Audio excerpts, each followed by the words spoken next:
The New York Attorney General has announced that she's suing former President Donald Trump, 3 of his children, and his real estate business, the Trump Organization.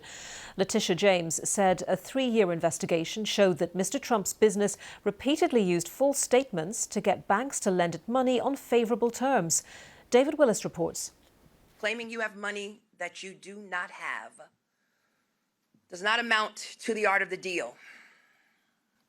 It's the art of the steal.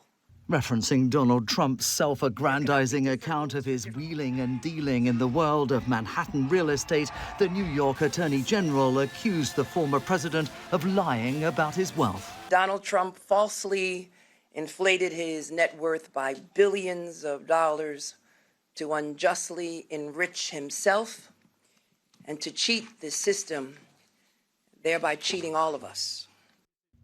In a filing that runs to more than 200 pages, Letitia James claims that financial statements relating to the Trump family business were, in her words, not only grossly inflated, but objectively false. The extent of the fraud, she says, was staggering and aimed at inducing banks to lend money to the Trump Organization at favorable terms. The lawsuit accuses Mr. Trump and his 3 adult children of massively inflating the value of nearly all their marquee properties, among them his winter retreat, Mar-a-Lago. Trump's financial filings valued the property at nearly $740 million, yet its real worth, she said, was just $75 million. Most bizarre was the exaggerated value of his penthouse apartment at Trump Tower, based on an assessment which tripled the square footage. Trump's $327 million valuation, said the Attorney General, would have made it the most expensive property of its kind in the history of New York real estate. The Attorney General is seeking to recover $250 million in allegedly unlawful profits and a ban on Donald Trump and his children doing any future business in the state in which he made his name. He did this with the help of the other defendants, his children.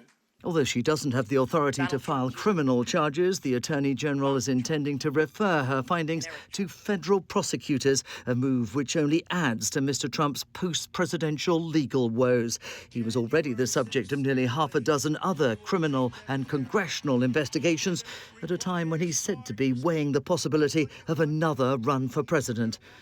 Mr. Trump has called the civil investigation a witch hunt conducted by a Democrat politician who is running for re-election in November.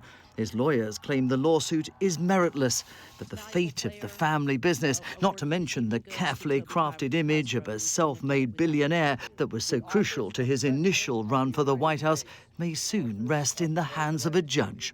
David Willis, BBC News, Washington.